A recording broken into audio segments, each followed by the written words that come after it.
Welcome back to another episode of TVGP's Critical Misses, the show where we're catching up on all the media hits we've missed. I'm your host, Boston. Joining me as always is Moonpier. Howdy. I was going to make a very appropriate Happy Sunday joke right there, but That's right. I figured.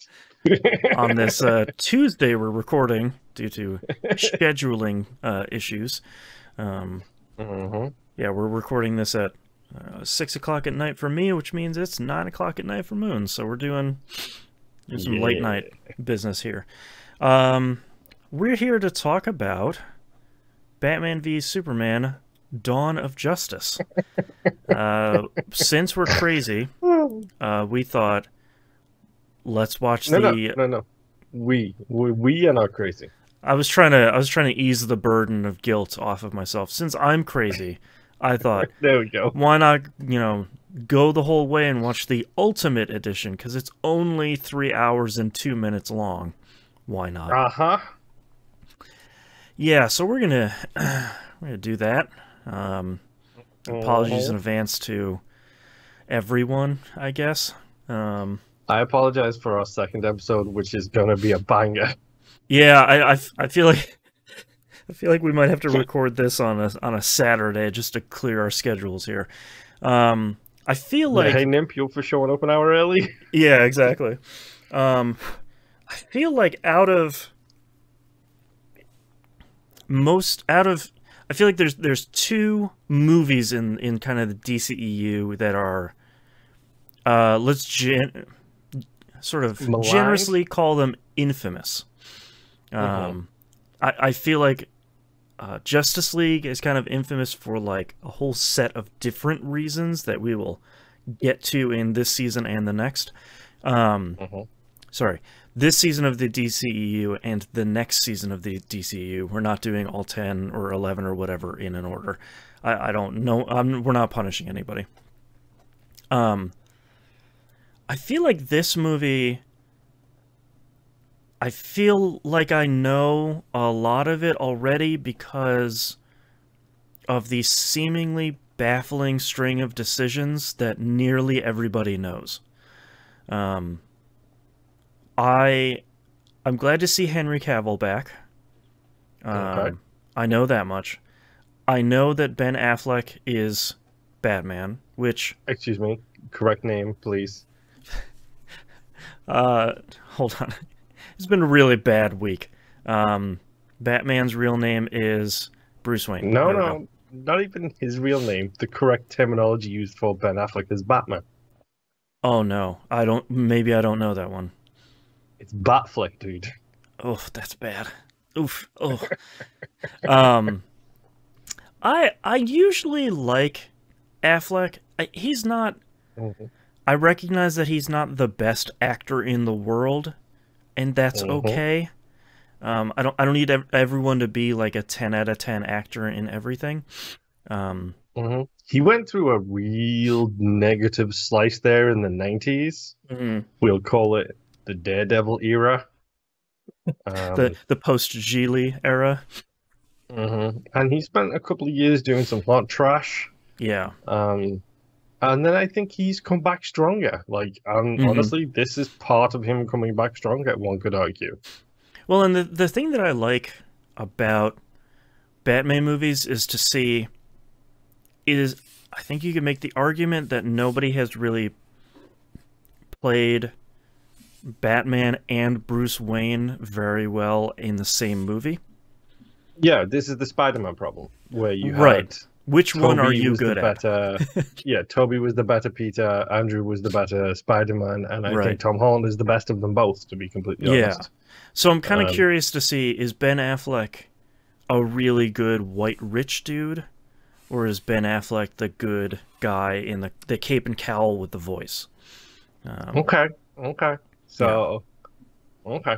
Yeah. Good. There's some real interesting Batman moments in this movie. I will say, like, thank God they didn't do a Batman movie before this. Yeah, it's one of those ones where it's like, I think we were talking last episode about, like, boy, I would have really liked to have seen, like, the Aquaman movie come before some of this stuff, and a Flash one, and a Cyborg one.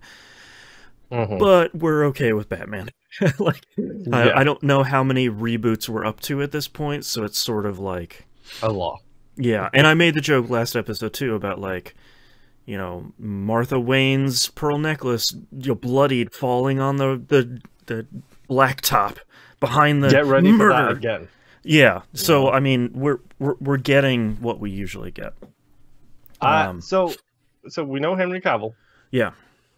We know Batfleck. Uh-huh. What else, cast-wise? What else do we know? So I do know that Amy Adams comes back, and I think we talked about it a little bit last episode about her still being kind of underutilized, which is 1,000%. it's a bummer because I'll say it like I said last episode. I think she's a good actor, and I'd like to see her be Lois Lane more. You got 3 hours to do it. You fit her in there more. Like, I think the only problem with that is I think the only time you get a good Lois is TV shows. Because yeah, Lois in Smallville was pretty solid. I haven't seen any of the new Superman TV show yet, so I don't know what she's like in that. But that one's her in Lois and Smallville Superman. was pretty great. Superman and Lois. I don't remember what you call it. I don't know. Yeah. I'm sure Lawrence Fishburne shows back up. It seemed like the end of the previous movie was sort of like, all right, here's our Daily Planet cast of characters. I'm sure he kind of shows up to say, like, I need that report on my desk yesterday. So we're getting more Perry. Yeah, I think we will. I'm avoiding the big one here until the end. Is that the one we talked about in the first part of last episode? I think so, yeah. I feel like I feel like there's maybe a 50-50 chance on seeing some Gal Gadot in here. Okay. I'm gonna assume that if she's not a main character, that it's sort of she shows up for a minute or two, and like, look at my cool whip, whoosh, and then kind of like wanders off for a while. See you in my movie, wink. That sort of thing. Gosh, the long-haired elephant in the room certainly is Jesse Eisenberg. It was one of those, like, I remember when he got announced, and they're like, Jesse Eisenberg's gonna be in this movie, and everyone's like, cool, he's a good actor, like, great, like, you're stacking this movie up too, and they're like, he's gonna be Lex Luthor, and everyone's like, okay, okay, that's okay. That's a casting choice, sure. And then, like, when they released production photos and he had that long hair, everyone was like, man, guys, what's happening here? Like, what are you doing, man? So here is my question for you. Sure. You are making a Batman movie / Superman movie in 2016. Yeah. And you want to cast Lex Luthor. Yeah. You really can't go the corporate titan of old with the one person who runs like the mining industry or whatever, because let's face it, it's dying industries. Sure. What industry do you put Lex Luthor in 2016 if he's going to be a billionaire? I mean, you turn him into a tech douche, like a Silicon Valley. Like 2022 would be a crypto bro, but like, I feel like you don't make him into like a brick poop house like the one from Into the Spider-Verse, because like that's just like a comically oversized version of him. He's not a kingpin. Yeah, exactly. So you think he's making he's going to be a tech douche? I mean, in 2016, yeah, like he's going to run. LexCorp is starting a social media wing, and it has a platform and Web 2.0, etc. So you think he's going to have a certain Musk about him, one might say? Yeah, yes. He might have a certain Android qualities to him, Facebook, that, you know, might come through on the screen. That's the only thing that I could sort of think is that you take a look at him in The Social Network, which I still think is a fantastic movie, and you say, get him in here. Maybe sort of. So tech douche Lex Luthor. Mm-hmm. We already know Superman. Yeah. We already know Batman, obviously. Right. You think there's going to be a dribble of Gal Gadot? I think if she shows up, it's probably not like 20 minutes of her. It's probably a little bit of like, look at the new kid on the block. Hey, all right. Okay. See you guys next year for my movie. Do you think we get any of the Kents? I don't know. So here's the other elephant in the room is the end of this movie, which I feel like is the other thing that nearly everybody knows, which is the resolution of the tension between Batman v Superman with a shared thing between them. Try not to spoil it just in case you haven't seen this movie. Typically we don't try and spoil it, but it's kind of like the crux of the 3 hours of this movie. But I feel like it's such a thin, tenuous connection between the two of them that it got memed immediately. And like I'm not super upset that people are out there being like, hey, this was kind of not a super elegant way of wrapping this whole thing up. But I don't really... I agree with that. From what I hear, the Ultimate Cut does add something which makes that ending a little more appetizing. Okay, just a smidge more fulfilling. Yeah, it adds some dressing to that salad, one might say. All right, like a little dressing, yeah. So this thing, I didn't mind it when I first saw it, to be completely honest. It was like, sure, it's a bit hand wavy, it felt, but whatever. I mean, there has to be something that stops the two of them from punching each other through buildings. So, like... Really? You think Batman's going to punch Superman through some buildings? No, I think it's going to happen in the reverse. Answer the age-old question: who would win between? There has to be something to stop them from fighting each other, because I think when you look at the two of them, the two characters of Batman and Superman, they both sort of inherently want the same thing, in that they're kind of protecting those around them, but in obviously pretty different ways. So, how do you end this 2-hour-long lunch meeting that won't go on forever because someone won't take care of a project? Yes, this meeting could have been an email kind of thing. 100%. Now it's a 3-hour and 2-minute movie. Let's go. So obviously, minor, not spoilers. Alfred is in this movie. Oh man, I didn't even think about that. Okay, all right. I like a good Alfred. Sure. I cannot wait until you see who they got to play Alfred. Oh man, I feel like, you know what's really weird is, I feel like people have really turned around on Alfred in the Christian Bale trilogy. For some reason, people have really turned around and like, well, he wasn't actually that good as Alfred. And it's like, are you for real? No, he was incredible as Alfred. Go the hell away. He's always good in every movie. And also, like, come on, Michael Caine, yeah. He's... Go away. Michael Caine is incredible. One of the best living actors. You're like, well, maybe he wasn't good in this comic book movie. And it's like, come on, man. Like, and even like Francis Michael Gough, who was Alfred in the Batmans, the Tim Burton, Joel Schumacher Batmans. I liked him in those. He was great too. Man, I genuinely don't know who it is in this one, and I just discovered who they've got to play Alfred in the new Batman movie, because I didn't know this. Man, I'm also very excited to see that new Batman movie. It's bloody Andy Serkis, dude. Wow. Well, he's probably doing some motion capture for some unholy beast, so like, might as well just put him in another role in there too. Alfred from another planet. Yeah, exactly. Exactly. So okay. Yeah, we got Alfred.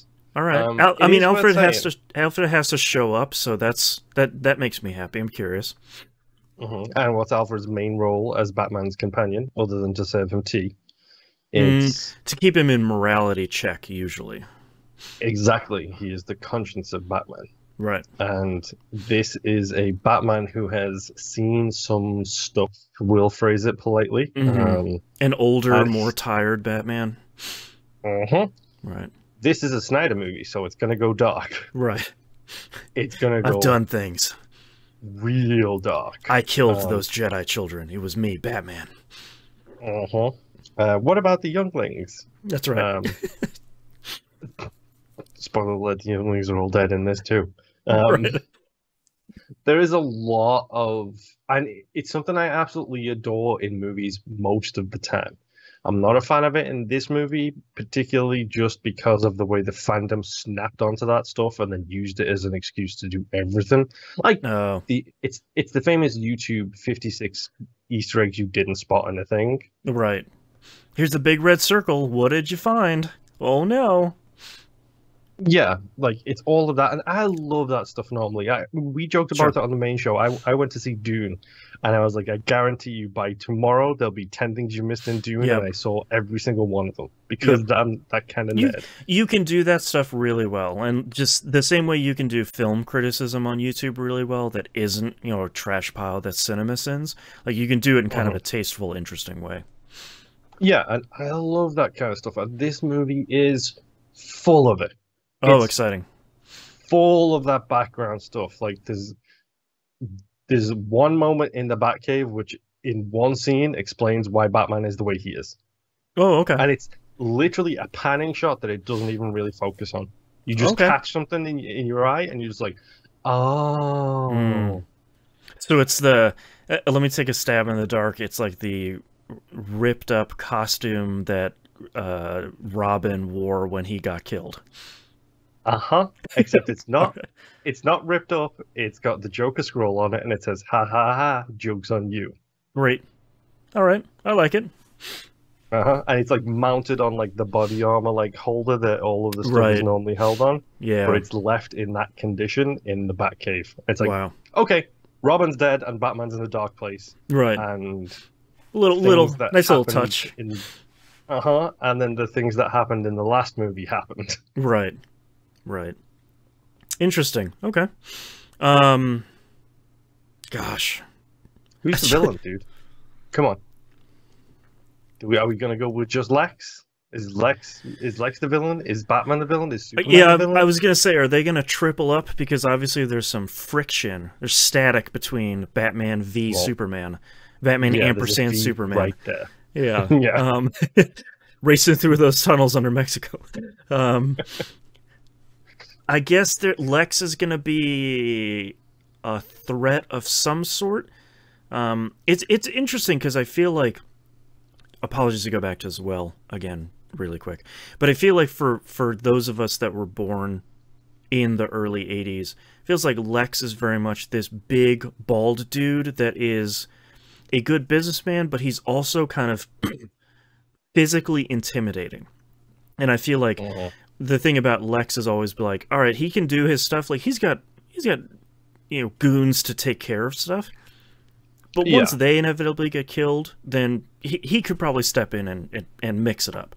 So I'm curious to see how they make Jesse Eisenberg's Lex a threat more than hacker voice I'm in, ticky-tappy typing. Like, I think that can be good, but I don't think that's usually a threat in these movies. Yeah, I think my favorite portrayals of Lex is the first couple of seasons of Supergirl, where you don't even see Lex. You see what Lex has done. So, like, you see the suit of armor he built to fight Superman. Right. Like, you see that stuff there. But my favorite Lex overall has got to be the Smallville Lex, because he is the ultimate, like, intelligent, emotional manipulator. Yes. And he just twists everybody around in such a way that everybody thinks he's the good guy. He's like too smart. He's too charming. He's too rich. Like he kind of twists everything. Yeah. Yeah. So okay, so we're getting some headway here. I will say I absolutely, because it might come out of the blue for you, and I absolutely hate it, but Gotham was always supposed to be New York, if I'm right. Like Gotham was always a representation of New York City, that Okay. big urban sprawl, whereas Metropolis was always like it was like LA kind of thing, where it's Okay. like maybe not even LA. I'm trying to think of other big cities like Chicago, where it's a big skyscraper city, but it's not as dark as New York is considered to be. Right. The biggest thing that annoys me here is they put them on the opposite end of the lake. Okay. So it's sort of like, yeah, all right. Like you Okay. can catch a ferry from Gotham to Right. There's Metropolis. supposed to be a pretty considerable distance between the two. At least from my understanding historically in the comics is like Superman's got to fly for a while instead of like taking a flight from O'Hare to New York where it's like, yeah, it's up and down, it's an hour. Yeah, there's a Yeah. reason that Superman defends Metropolis and Batman defends Gotham. Right. And it's not just the type of cities that they are, it's also the fact that it would be a pain in the backside for either one of them to go to the other city. Right. Yeah, Not, they can't mess each other's business up because they're like 2 time zones away and it's a lot of they'd have to nap. Yeah. The jet lag is bad. Trip. It's not a trip on the Bat-Skidoo to get over there. That's right. You got to bring an overnight bag. Like it's a real hole to do. I guess to answer your previous question, I don't know if they're going to have another villain.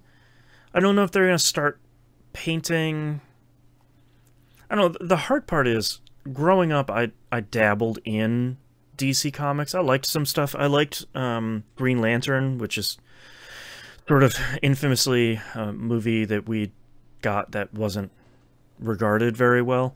And like I liked Batman, but I always kind of liked the Batman where he was broken. Like when I was a teenager, like reading that comic where he's addicted to pills after he got that kid drowned while he's trying to help him. I'm sure someone will. I think that's actually Dark Knight Rises, which is or the Dark Knight. Yeah, I don't remember. I'll look it up here in a minute, but like I liked that stuff with Batman rather than like I'm rich, I'm saving the city, pew. So was the Batman you're talking about? Is that when he comes out of retirement? No.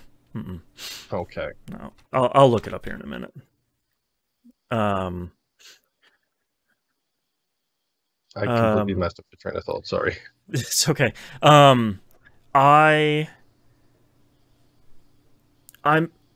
So part of my thing is when you look at the MCU movies, you can see them sort of building up to Thanos as being the big bad guy. And if you've been anywhere near Marvel comics, you're like, yeah, all right, Thanos, like cool, like that's a big bad guy.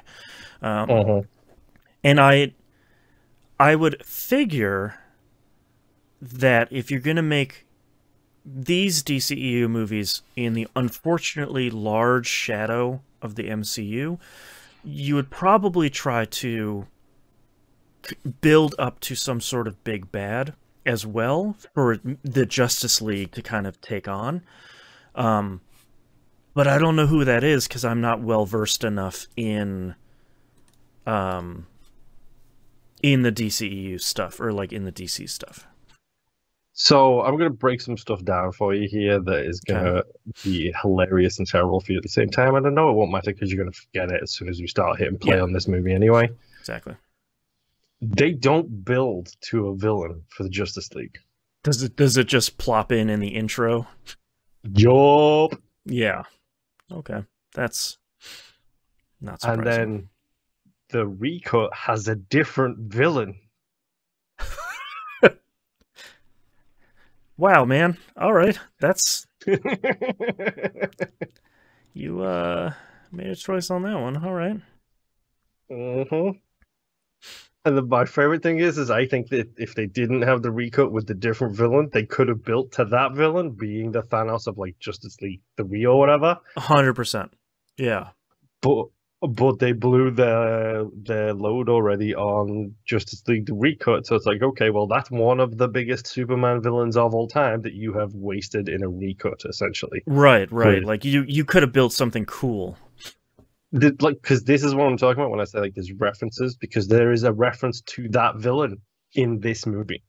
Wow. Okay. So they were. there's like 2 references to that villain, 4 references to this other villain, 3 references to this other villain, Oh, 2 references to this other villain, and it's just like they're trying to have that. their cake and eat it too, instead of like just dropping 1 or 2 at a time. Yeah, and instead of having like a concrete idea of where they're gonna go, it's just like let's just sprinkle the flavor over everything, Right. and then hope that one of them pans out, kind of thing. Let's try them all and see what the internet likes. Uh-huh. So I just looked up the comic that I liked when I was young. This came out in 1993 when I was 12. Batman Venom by O'Neill, Von Eden, Braun, and Garcia Lopez.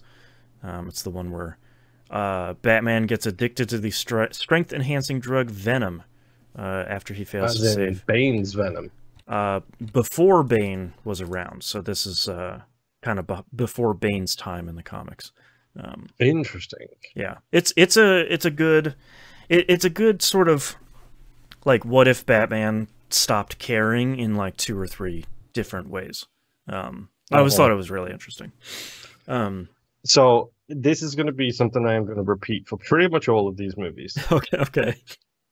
This movie has 2 or 3 moments which are golden. Right. Like, take that, put it in liquid form, and inject it straight into my veins, please, because that is some really cool stuff.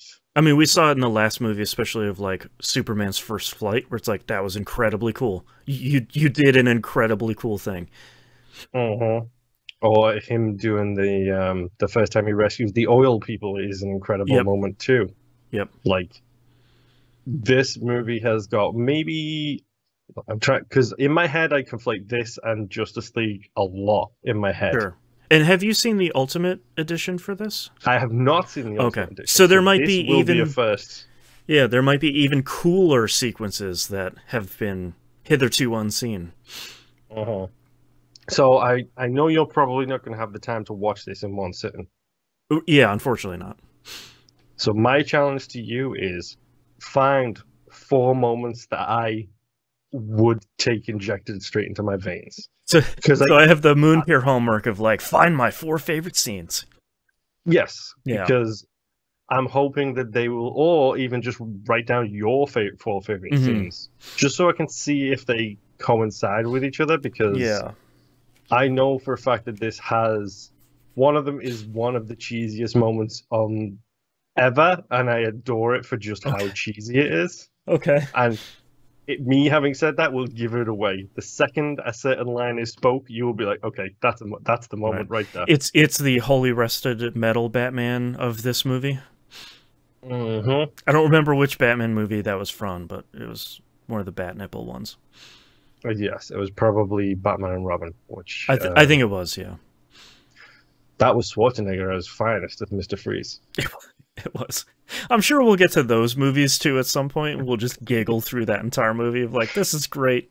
I love it. Yeah, but no, I want to see the 4 moments. See if you can figure out what they are. Okay. Moonpier's top 4. I will make a note of my 4 if you want to make a note of your 4 as well, just to see if they coincide. I will probably have to take copious notes for this one, especially because it is so unbelievably long. I will likely forget the beginning of the movie by the time it's over. I'm like, that was all right. 100%. When I watched Man of Steel, I had my phone open with my notepad next to me because, like, I'm not handwriting these. I'm going to type them on my phone because it's quicker, and also, I will forget things, and we still forgot things while we were doing the recording anyway. Yep. But yeah, I look forward to this, and I'm hoping that you, like me, can embrace the good. Yes. Shrug your shoulders at the middle and just go, that was stupid. Yeah. I feel like that's sort of the ethos behind this show is kind of, let's try to find the positive stuff. It's more fun to like things than it is to come here and be a actually comic book YouTuber about movies like this. Yeah, we don't want to be CBR. Thank goodness, no. But I would much rather come in and say, like, here's the differences in your viewing experience between the 2 versions, and then kind of here's the good stuff to mine out of a movie that from the outside seemed to have trouble nearly since the moment it was announced. Yeah. And for the record, by the way, like the IMDb trivia page on this, you Like know how 48 sometimes pages. you know how sometimes you load it and it's like, it's got the scroll bar is a nice big chunk. Uh-huh. This one is different. I actually want to check It's like on this. four Man different, of 4 Steel, pixels. because I didn't know that it keeps a count of how many items are in the trivia page. It's got to be so over 100 easily. So Man of Steel has 183. Oof. Okay. And keep in mind that that's also things like, oh, in this scene, this music is that, or Yeah, here's a this, favorite quote that I had. I just put it in the wrong section. yeah, or this quote is a direct rip from this comic book in this year with this arc. Right. 183 for Man of Steel. Okay. What's a good movie that you like to give us an average that's not a DCU one? Oh, gosh. Why don't we look at Palm Springs that we really liked from last literally season? typing Palm Springs as you said that. Yeah. Okay, so Palm Springs, which will also have its own trivia there about how, like, it broke the records for streaming. It was released during the COVID-19 pandemic. 53 items. That's a little bit more than I would think for... Honestly, it's about average, because sometimes you do get duplicates. Yeah. From 53 to 183. Okay. All right. To 296. Woof. Ha! Psychic damage. Yeah, my heart. My bones. Yeah. Wow. It's ridiculous. Oh, man. And I'm sure a good amount of that is this scene in the theatrical cut was replaced and changed by this scene in the Ultimate Edition, and this one's removed in the... Nope. It's all regular edition, dude. Wow. Uh-huh. Comic books, huh, guys? Serious business. Gosh. Okay. Well. Like, they haven't gone in and added in... They haven't gone in and added in any of the Ultimate Edition stuff from what I can see. However, they put in a reference to the New Adventures of Superman TV show from 1995. Yeah, that tracks. Uh-huh. Oh, man. Well, on that note, is there anything anything you want to cover here before we go experience cinema? Honestly, like, what's the next episode after this one? Because this one is the next one. No, the next one's not Suicide Squad. It is. No, the next one is Wonder Woman, isn't it? No, Wonder Woman's in 2017. Suicide Squad was released. Okay. Suicide Squad was released the same year, which is wild. Oh, yes, for the record, for listeners, that's Suicide Squad 2016, not Suicide Squad 2021. Yeah. We're going in chronological order for this one. Get ready for some dumb after this movie. Actually, man, I'm with this movie, and then ready. Even dumber. Yeah, let's get real dumb. Man, it's so stupid. All right, on that note, let's go watch the movie. Yep.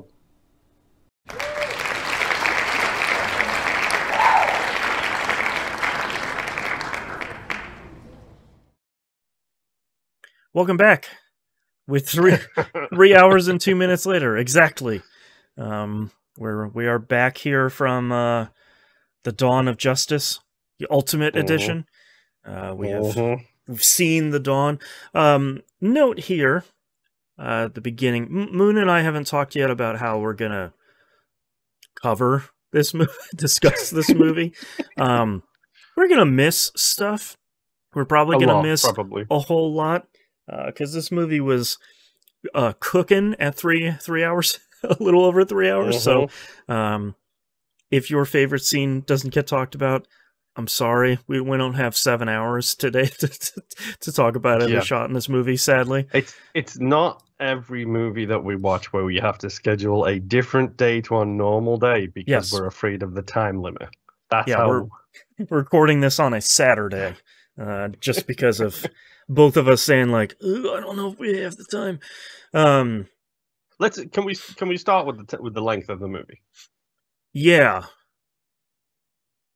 I have been in 3 hour movies that have felt like 90-minute movies. yes, I have been in 90-minute movies that have felt like 3 hour movies. right.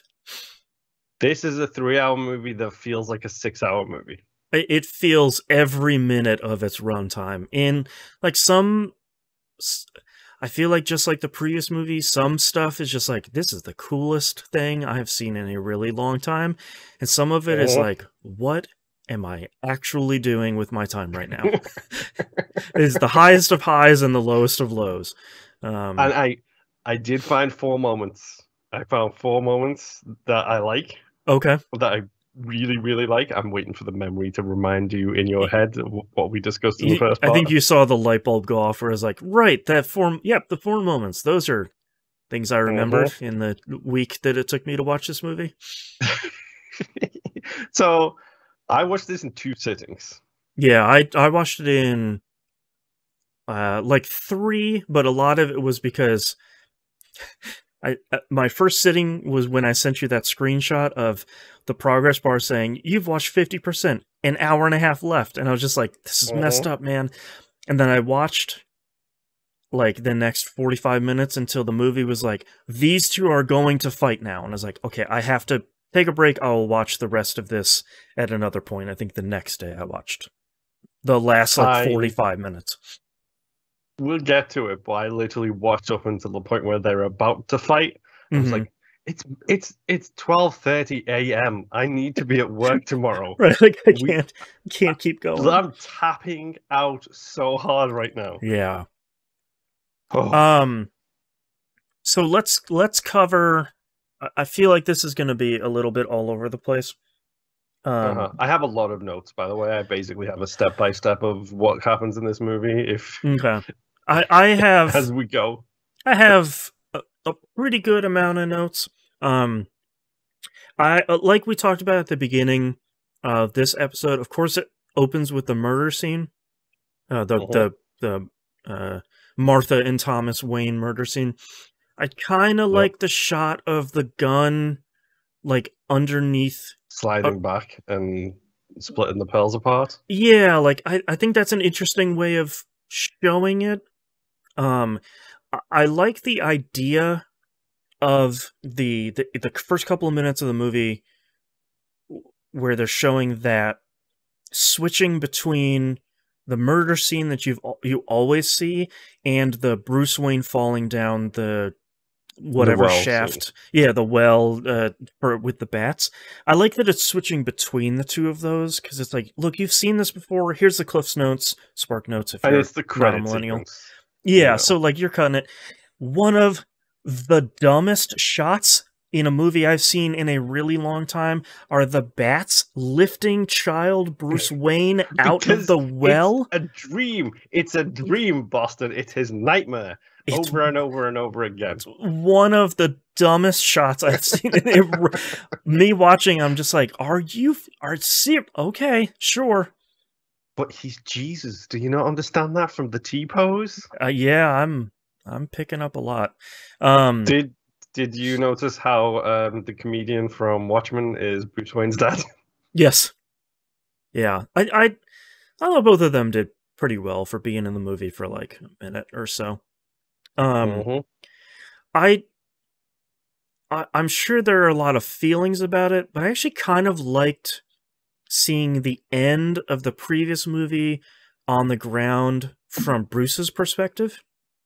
This is, I think this is underrated on so many different levels. I love this. Isn't one of my moments, but I love this entire opening sequence because it's everything from Bruce. Everything from his side of the story, him seeing the destruction and everything else. And apparently one of my windows is open because I'm getting a nasty draft on this side. Oh, nice. But it's all of that perspective is about so great. It's about the cost of the fight from the last movie. It's like, and like one of my notes here says I really love that stupid eye laser building section after he saved the little girl and he's looking up at the towers and you just see the lasers coming out of the building. Yeah, that's a pretty cool shot. I think Affleck sells that level of anger and tiredness really well throughout the entire movie, of just like he's feeling both at the same time and both are just consuming him, and I think he sells that really well. Yeah, he's really, really good. Like, and not to mention he's built like a brick outhouse. Like, yeah. Yeah, there's some shots later where it's like, man, you put in some work for this movie. Like, you could, I'm sure there's some Batman movies where it's like, look, he has to wear the suit or a tuxedo the whole time. Like, don't worry what's under there.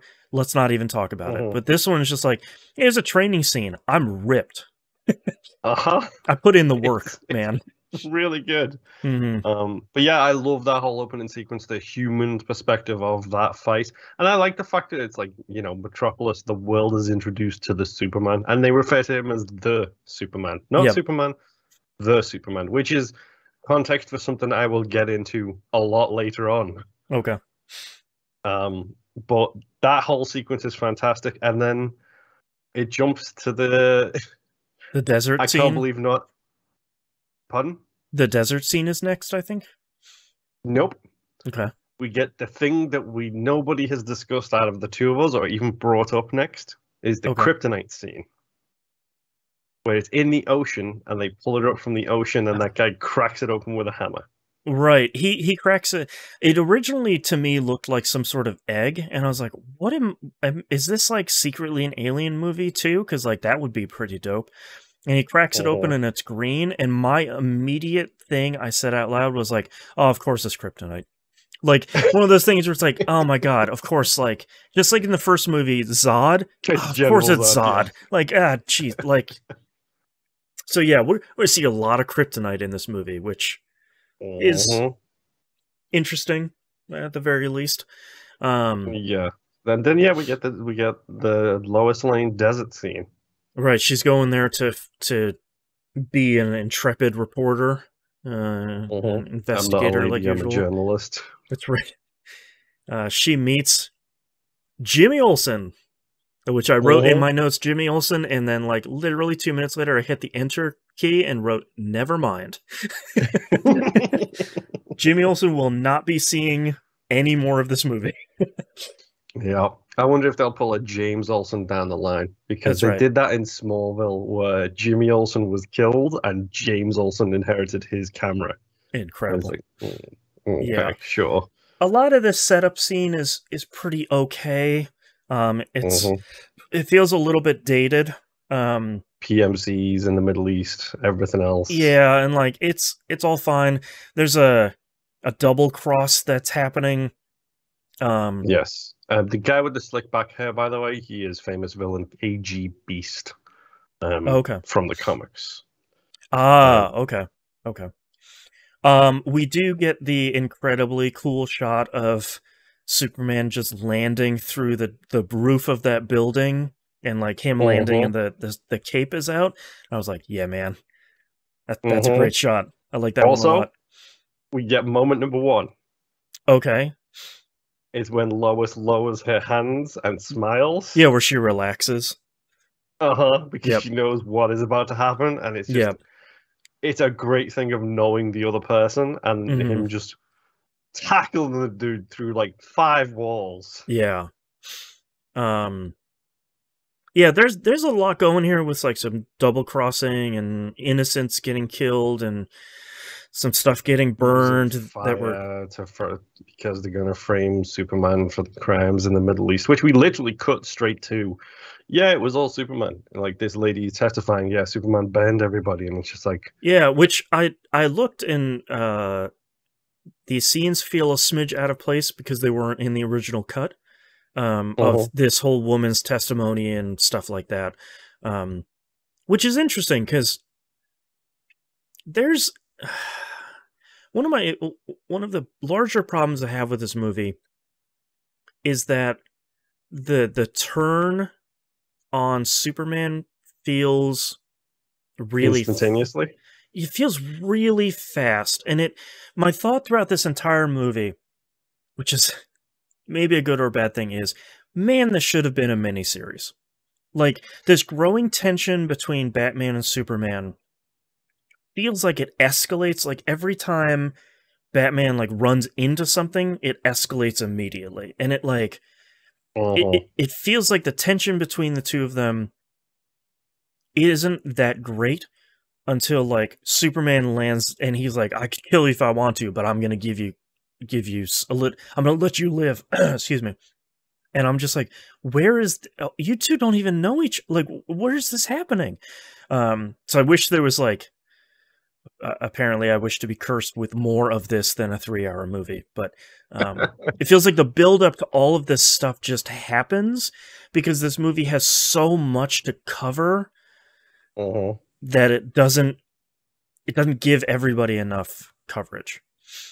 Yeah, which, can we mention Holly Hunter right here as the senator?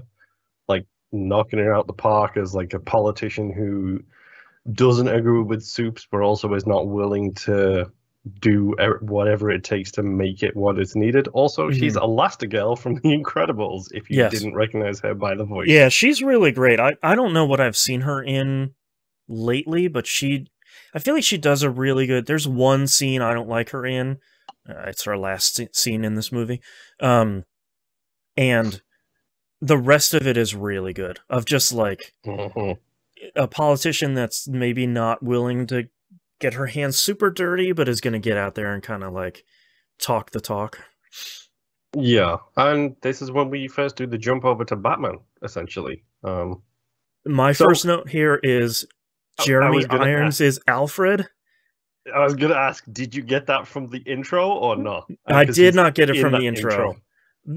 Jeremy Irons is incredible, and seeing him as Alfred in this, of just, like, the Alfred that sort of hates Bruce Wayne. Like, and seeing him from, I think the last thing I saw him in most recently was the Watchmen series on HBO. And he, of course, was incredible in that, and I kind of like him. Can we like talk about how he is one of the most underrated actors that have existed? Like, yeah, he's great.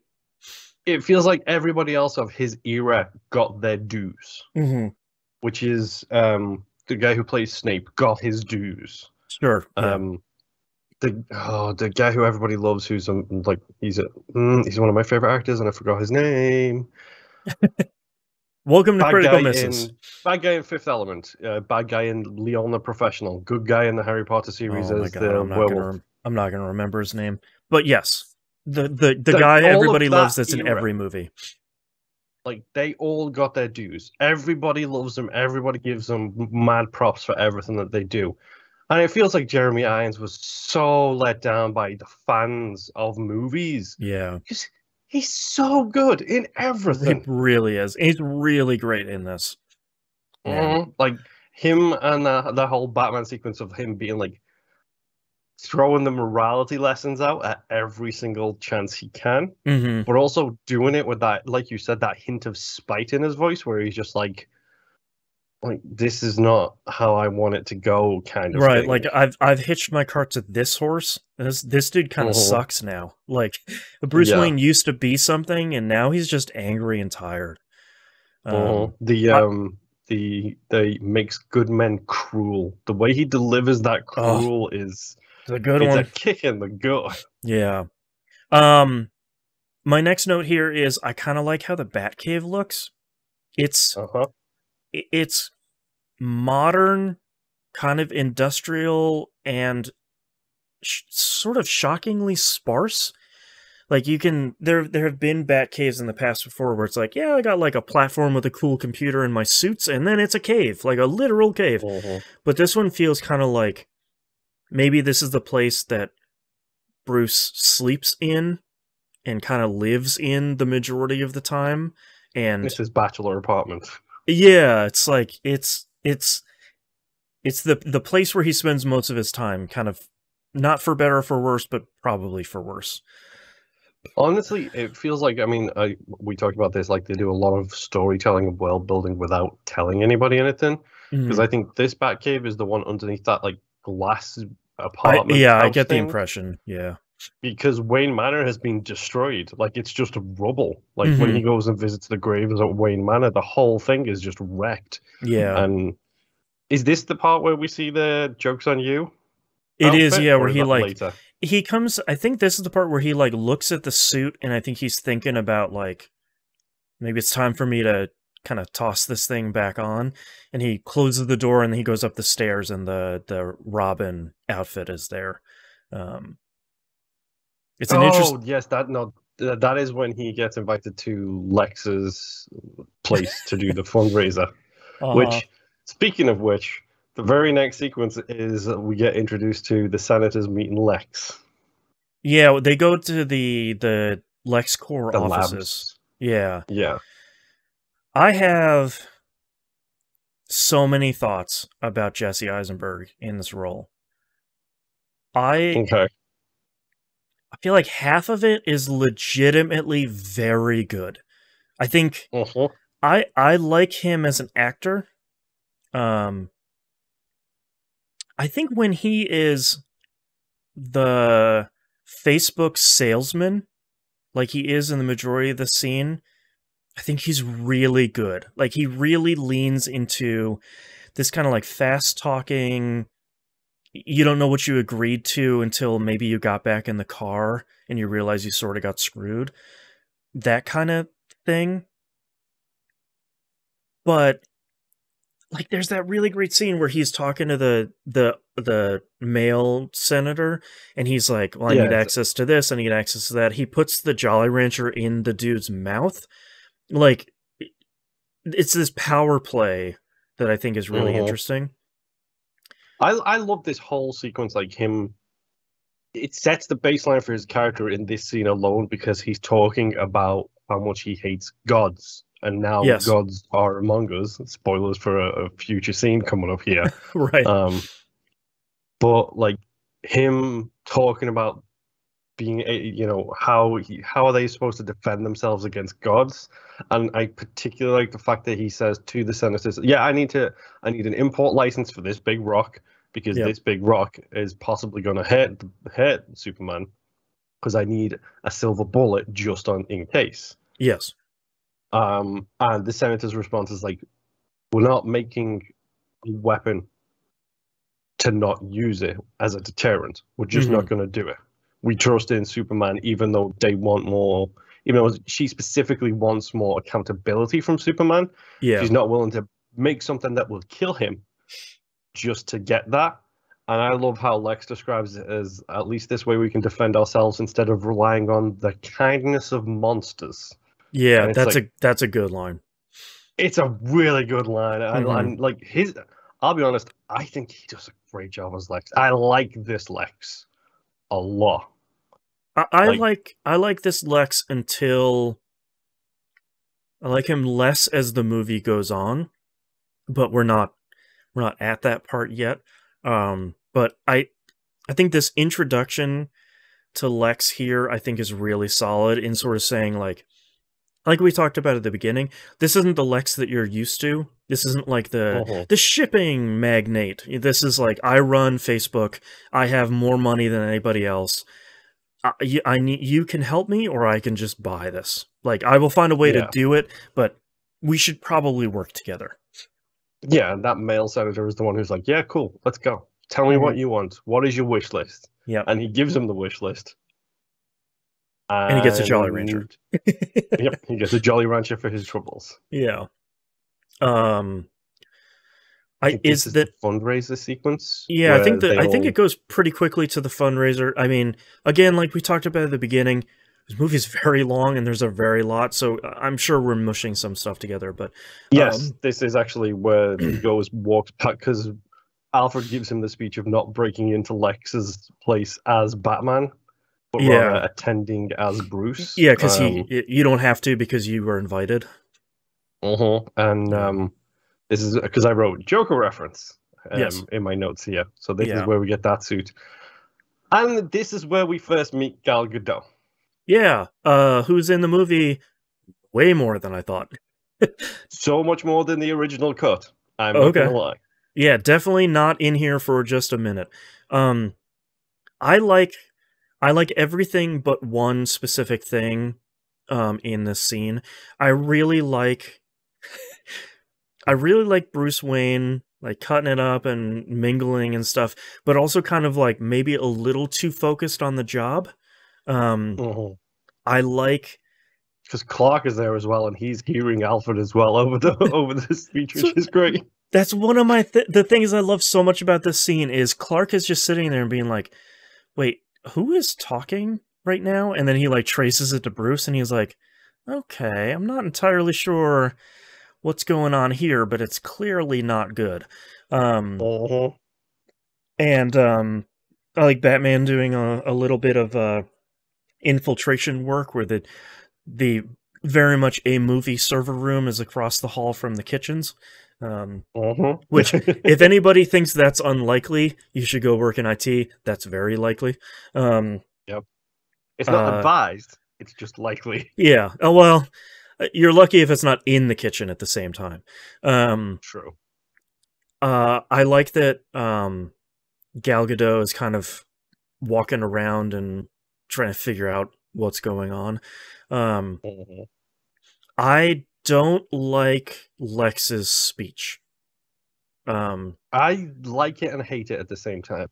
It serves the purpose that we don't find out about until way later, like the very last shot of the movie, which is Lex is setting the groundwork for him getting off on that he can't testify because of insanity. So he's setting the groundwork here of he can't even get through a simple speech because he's talking about triangles or circles, or like he's setting that groundwork. I just don't think it's also him talking about he does the gods and monsters speech again. Yeah. But also he talks about like having knowledge without power, or power without knowledge, and how much it's a ridiculous dichotomy. I think this is the darker side of Lex. The frustration is bubbling to the surface here because he's at this charity event and he's trying to manipulate things to get what he wants. All the senators and everybody is there. You've got, the Clark Kent is there, Bruce Wayne is there, which we'll get to that scene in a second because I adore that scene. Yeah, but Clark is like putting the screws to him already. Yeah, because he very clearly lashes out when he's not exactly getting his way, which we kind of see throughout the entire movie. Yeah, I like that. This is this whole sequence with like Bruce getting the thing, then Diana stealing the thing, and Diana leaves. Like Diana, she just pieces out. Like, I got this thing. See you later. Bye. Like, I'm not interested in talking to you. See you. Yeah, and then Bruce goes back in, and that's when Clark accosts him and starts asking him about the Batman and what his stance is on the Batman. Which I adore that. And this is when Lex rolls up.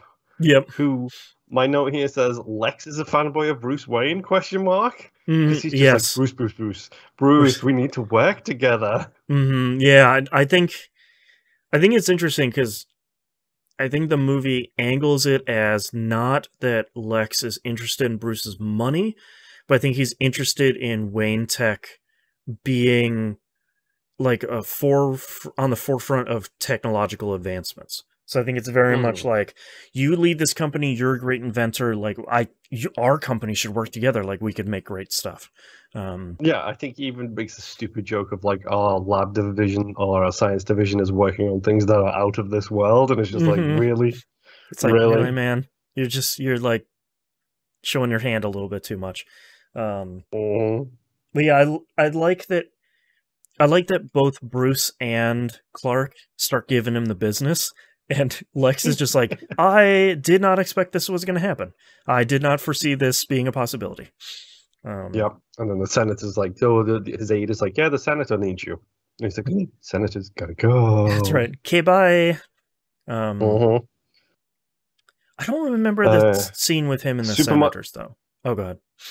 Oh, that's just he doesn't have it's not an on-screen conversation at that point. You get the Oh, feeling okay. it's just more backwards dealing because intercut with all of this is like Lex going to the spacecraft, Lex going to pick up the body of General Zod and doing the Hmm. whole thing. Yeah, like Like, cutting the fingerprints off. like all of that is interspersed throughout these sequences, but whatever. Hmm. Superman montage is next, where you see him saving a whole bunch of people. Yeah, I this is think the. this is the Day of the Dead one is included in this montage. I think so. There's like a lot of montages in here of him looking very godlike for very obvious reasons. There's the lady crying on top of the roof in the flood, and him coming down like with the sun behind him. Um, there's a lot of. I feel like these. To be honest, I feel like a lot of these scenes of him saving people, to put it bluntly, are pretty cheesy, but they kind of work for me because I kind of Mhm. dug this imagery, which is very heavy-handed. But It's also directly out of the comic books. It feels like a lot of this stuff is like yeah, looks like it could just be a panel from a comic book. but it's kind of cut interestingly with some of the senator talking over, just being like, is this the person we really need? Like, can we really trust a god that's walking among us to be aligned with our needs over the Mhm. long term? Yeah, it's really cool. Yeah, My that was next done my well. next note my next note here, by the way, is you just referenced it yourself. Moment number 2. Okay. It's the Injustice nightmare. Yeah, this is. I wrote here. What's up with this dark future scene? Aha. Because it like Batman wakes up like in the suit, and he comes out into a Mad Max movie, and I was like, this is probably a dream or a nightmare, or whatever you want to call it, but this was a pretty hard cut from the last scene, so let's see what Mhm. happens. Um, And it's it Desert Batman. Yeah, Desert Batman with a gun, shooting dudes. I thought this was the action in this is maybe not super well edited, but Batman doesn't move that fast anyway, so it's not something I kind of hold against it. I thought this was shot interestingly. I think from a design perspective, I think a lot of it looked really cool. I especially like the bat suit during this. Um, Mhm. I think a lot of this is pretty interesting. I like the way that they show that Superman is evil is he's just frowning in the scene instead of having like a straight Mhm. line mouth. He's just like, I'm displeased. You killed Lois. Meh. I do find it funny that KG Beast is like on his team because KG Hmm. Beast is the one that opens the back of the truck and like Right. gives him the case, and the case is just a battery with 2 green light bulbs attached to it. Yep. Just really good. Um, It's like, oh, show me your set department, your set dressing department, without showing me your set dressing department. You know, yeah, like this is what you see when Kryptonite's on screen, folks. that's right. Um, and I love like the reveal of like the military guys coming out with the Superman patch on the shoulders. Yeah, that's a real interesting touch. And then Batman gets knocked out eventually after what it feels like killing like 50,000 people in that That's right. fight sequence. Yeah, he gets like knocked out and he meets Superman, and then like the scene ends, and then he wakes up, and then what I'm going to assume is the Flash is there through a Mm-hmm. wormhole Uh-huh. saying, you were right not to trust him. I'm too early. Um, She's the key. She's the one who's responsible for it all. right. And then he pieces out, and then Bruce wakes up again. Um, was that in the original cut? The Flash wormhole was, so was the Injustice Nightmare, yes. Wow. That's surprising, because that feels like something that is leading to something that may be a dead end in a future movie, but uh, it felt a little bit out of place. Felt a little bit like strangely edited. Um, Mm-hmm. it was. think it's an interesting thing. I do not like Ezra Miller with facial hair. I will say that right now. That's the guy who plays the Flash. Like, right. I do like his weird robotic outfit. I'm not gonna lie. It kind of cool with like the oh god, what is his name? The Raiden from Metal Gear Solid 4, like the visor moving the up and visor down. goes up. I will always be a sucker for that. But yeah, I don't like that actor with facial hair. I get it; it's meant to be a dark timeline version of the Flash or whatever. But yeah, okay, we'll get to that one later, I guess. Talk, we can talk about that in 10 movies' time when they decide to do it or not do it. That's right. I'm not gonna lie, I would kill for a live-action Injustice. I know they're in the process of making an animated Injustice, which I'm super pumped about. Oh, sure. Like I'm really hyped about that because Injustice is one of my favorite Superman stories, if not my favorite. I think this is the scene, once he wakes up, is this the scene where he's finally decrypted the thing that Gal Gadot gave back to him? Yes, he wakes up with that decryption.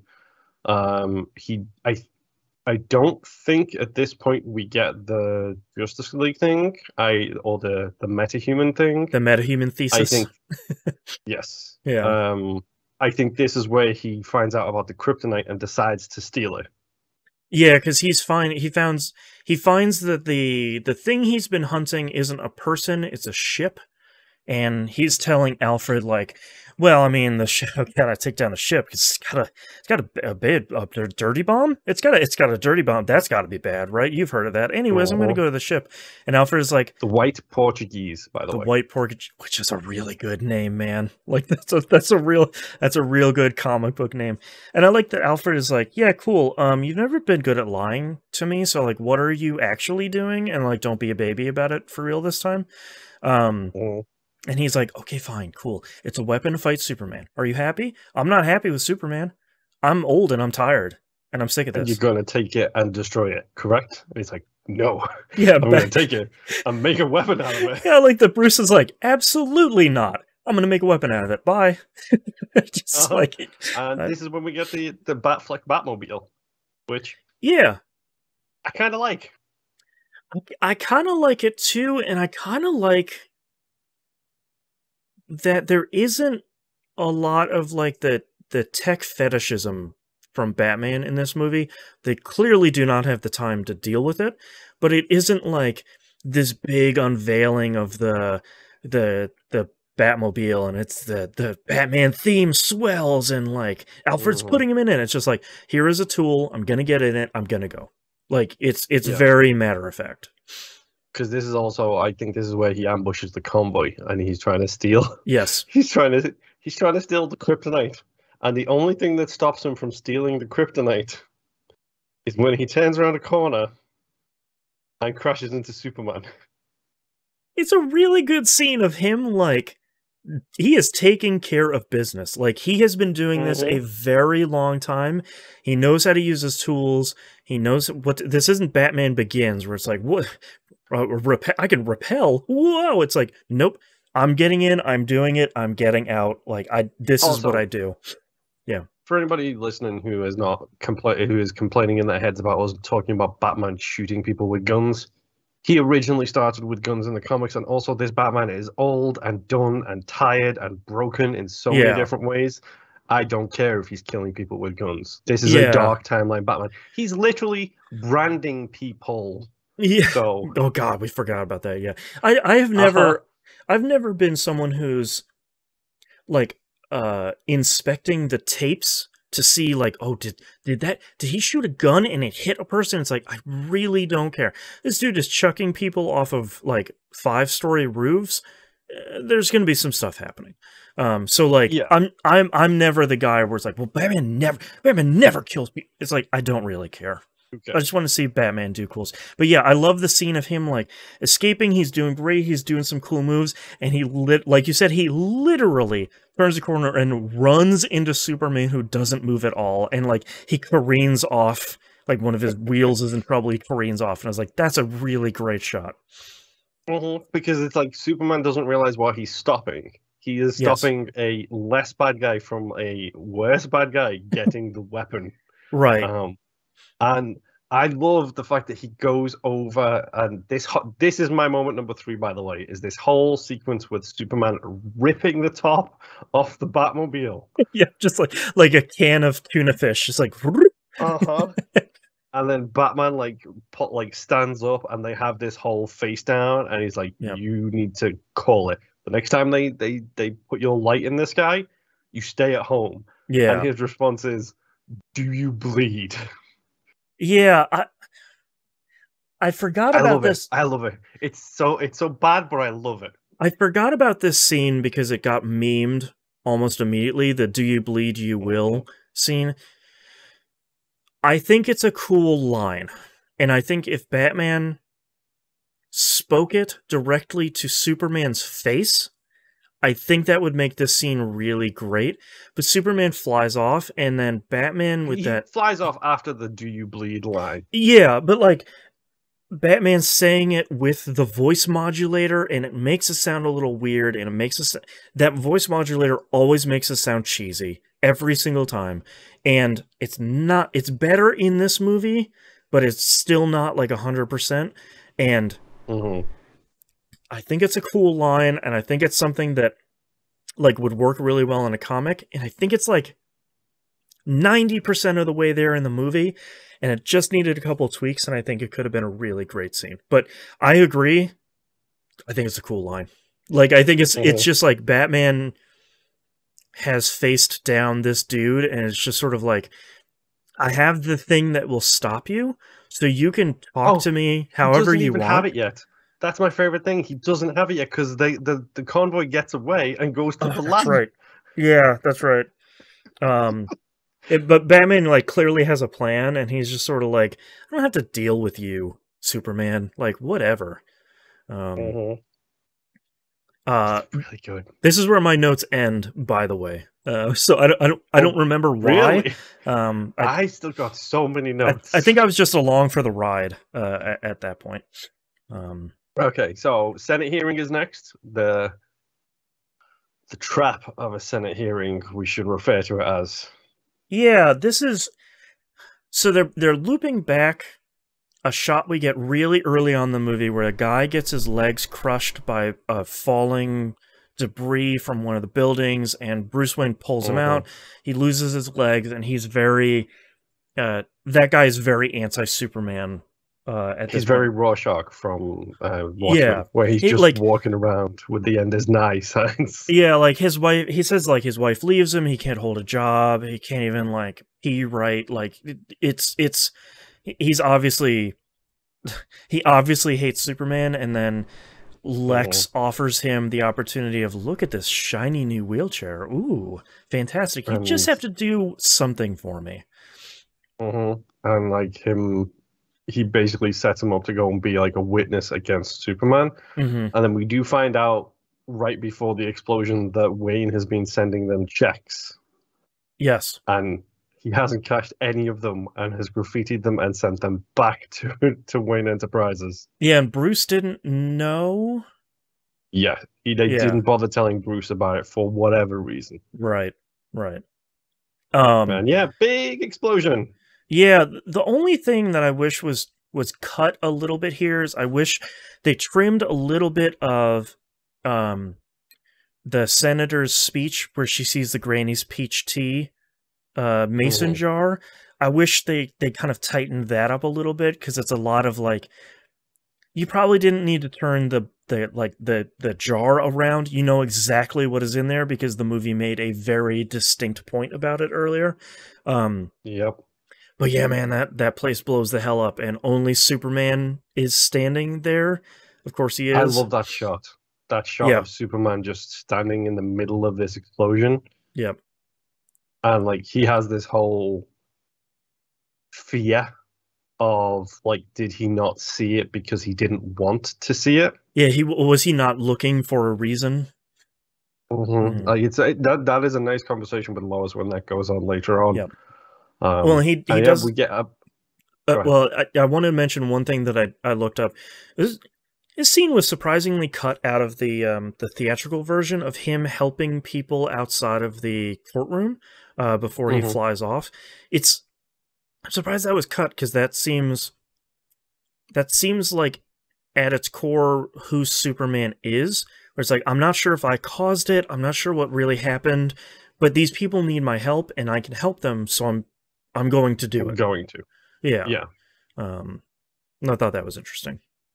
Yeah, it's a really nice. I think the only time you get a reference to that in the original cut is it's on a news broadcast. Like they mention it in passing in the news broadcast later. Sure.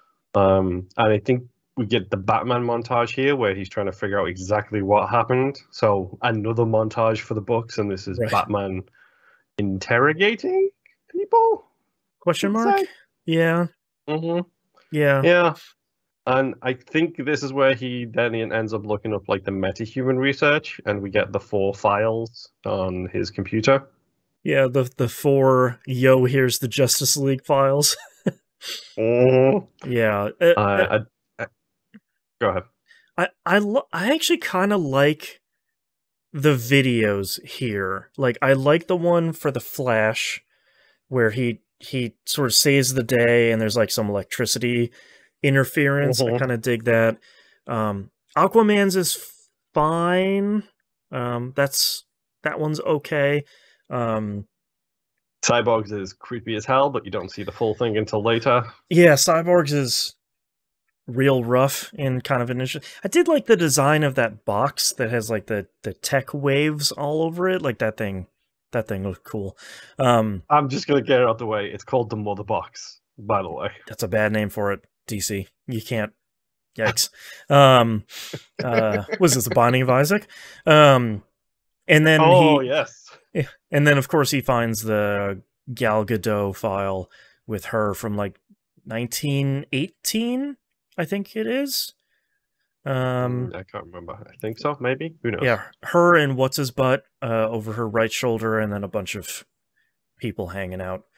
Captain Kirk is the person you're talking about. Thank you very much. Chris Pine, is that him? Yes, it's okay. Chris Pine. Yeah, her and Chris Pine kind of chilling there in a black and white photo. I don't know. I thought that stuff was pretty well handled. I think. I don't like how much they tease this. This one I'm okay with because this is very quick snippets of them. Yeah, I like that. I hate the fact that we get the same shot later with longer videos. I hate that one. Yeah, when we go back to it with, I think when we see it later, I think Gal Gadot is the one looking at them. Yeah, she watches them later, and it's like, we don't need to get back to this. Like, you're probably gonna look at your file and be like, oh no, he knows. But yeah, she gets an email from Batman anyway. There is a lot less Gal Gadot in this movie in the original version, if memory serves. And part of this version of the movie actually lessens the impact of a later moment in the movie, which I'll get to eventually. But you don't see her see all of the rest of the files in the original one, I don't think. I think you only see her see her photo. That's probably a better cut. Like, I feel like that's the one I would go with. Yeah. It's like, who are you? Where have you been? That kind of stuff from Bruce. Right. You get that, but that's it, I believe. That's probably a better scene, because it's like, yeah, she knows all the info. We've already seen it. Let's keep cooking. This is the point where Lex goes to the spaceship. Yeah, this is not the learning scene, by the way. That was earlier. This is the blood in the water with the dead Kryptonian scene. Yeah, this is the start of a lot of really interesting things.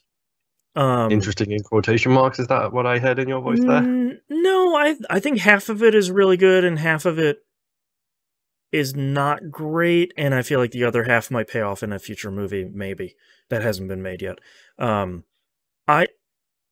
I kind of like, it's not the best line, and I don't think Eisenberg does a great job of delivering it, but I kind of like the ship's AI saying, like, look, you can't do this. Like, the Council of Krypton says you can't do that. And he says, like, well, where's the Council of Krypton now? And she says, they're dead or they're gone or something. He says, well, then proceed. Like, I kind of like that thing of like, well, A equals B equals C. Like, just do it. Don't worry about it. Yeah. I like this because I like it and I hate it. to be completely honest. Yeah. Because part of what I hate in this sequence is the fact that they are setting something up, which I will make a very specific note when we get to it, of something that happens later. But yeah, after this whole sequence, we cut to Batman in his sick armor. I really like it. Mm. It's really. Is this the armor with the glowing eyes? Yup, this is the mech suit Batman, and he shines the light in the sky, and he's just waiting for Superman to show up. I really like this suit. I really like glowing eyes. I really like how big it is.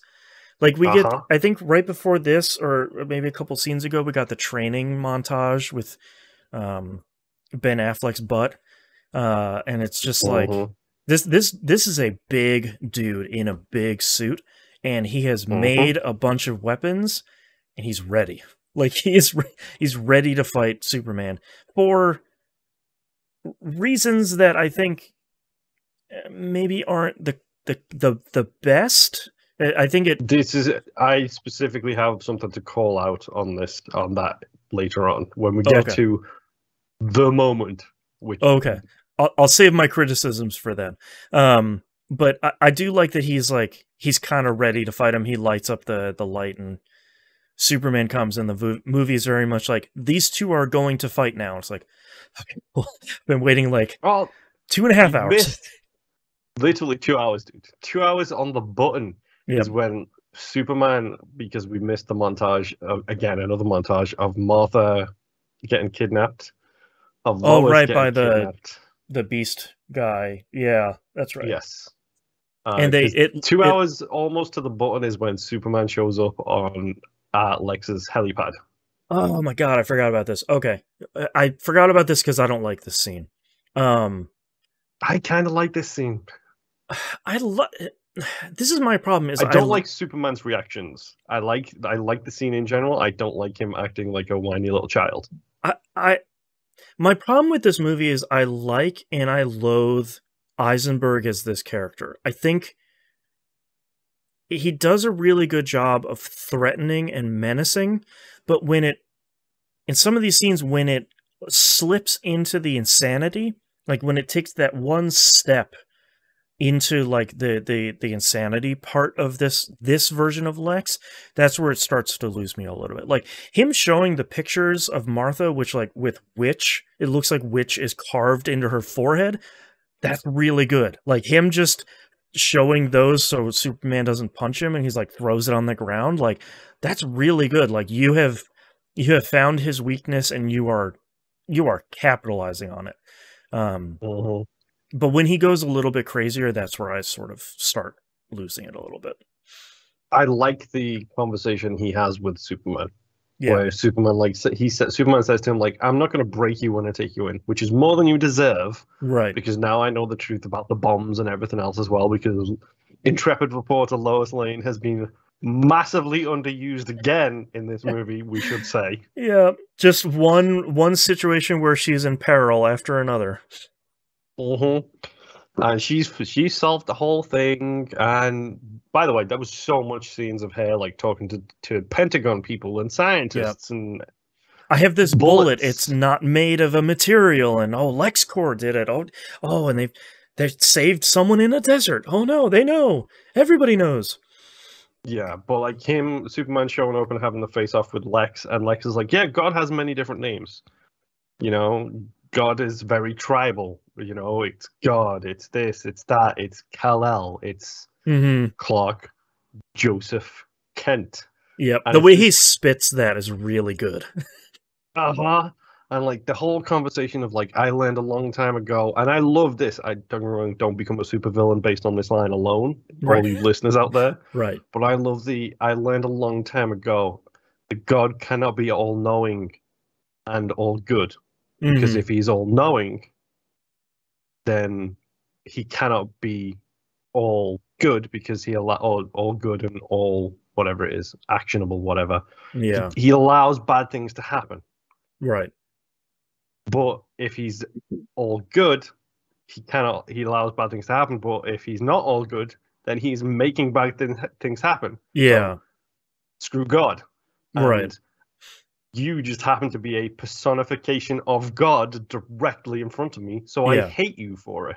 Right. You're God on Earth, so just out of hand, I can't help but hate you. Like Yeah. that. I love that whole backwards and forwards. I don't like his. You are right. At the end of this scene, when he's having the conversation with Superman, it's like, well, you either go kill the bat Yep. or your mother dies. Yep.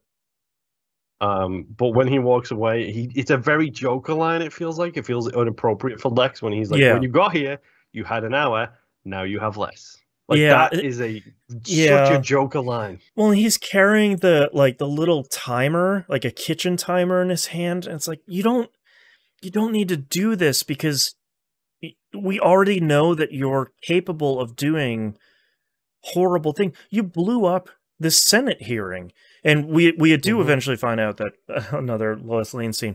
We do find out that Superman didn't see it because the wheelchair was lined with lead. Because this like science NCIS like investigator lady that Lois keeps talking Why would to. you build a bomb and then deaden the impact? It makes no sense. Yeah, and somehow Lois knows that he can't see through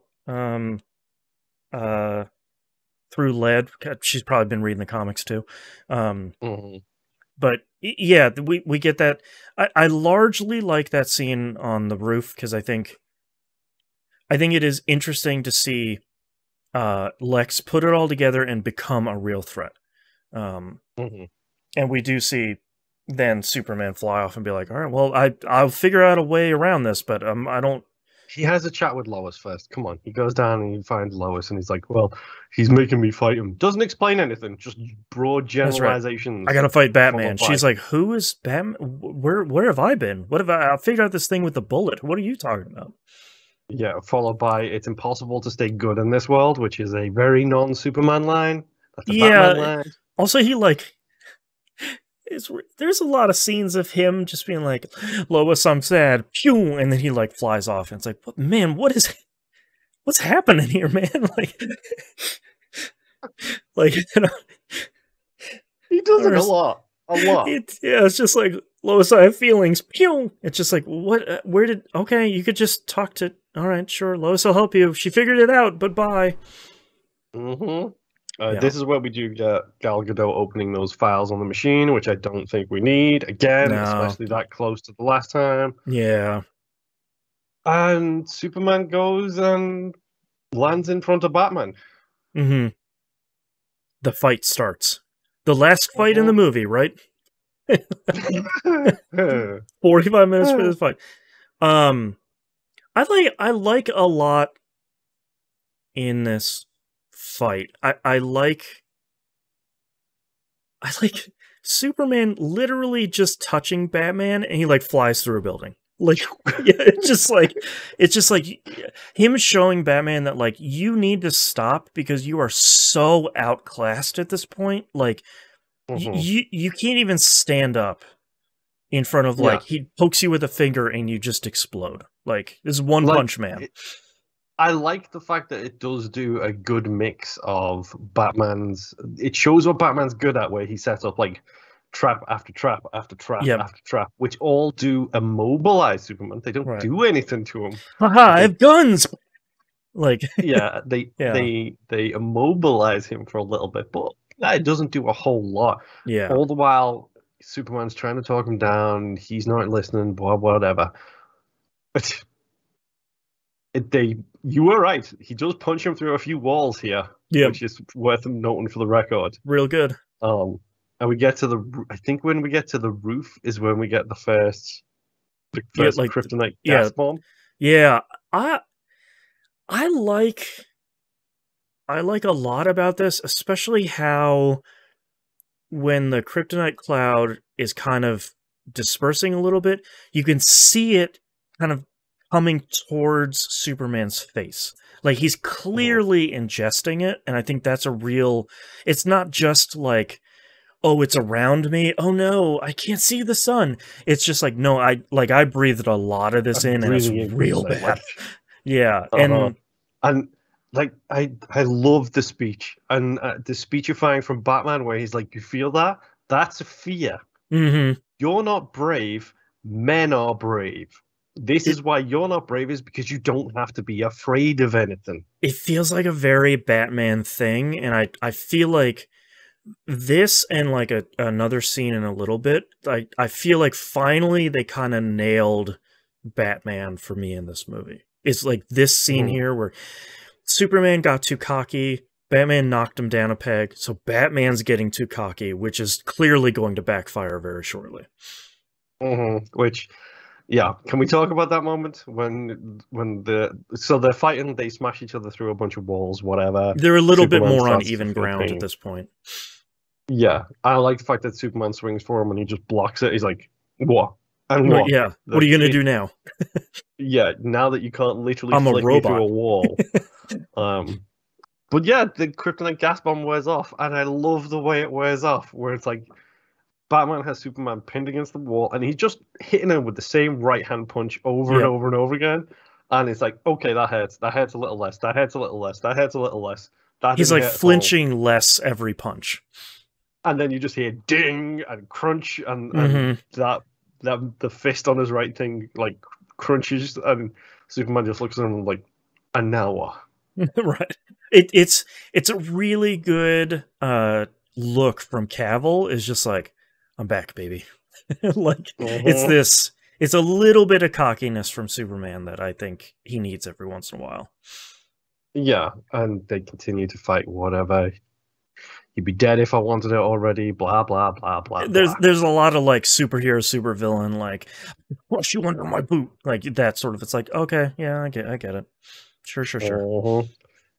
We get another gas bomb, whatever, and that's when the spear comes out. Mm-hmm. An interesting tool throughout the rest of this movie. hmm Because he has Superman down. He is fully aware of what the kryptonite is going to do to him. He does make him bleed. He told him he would. True. He like Um, cuts his face with the spear. mhm. Yep.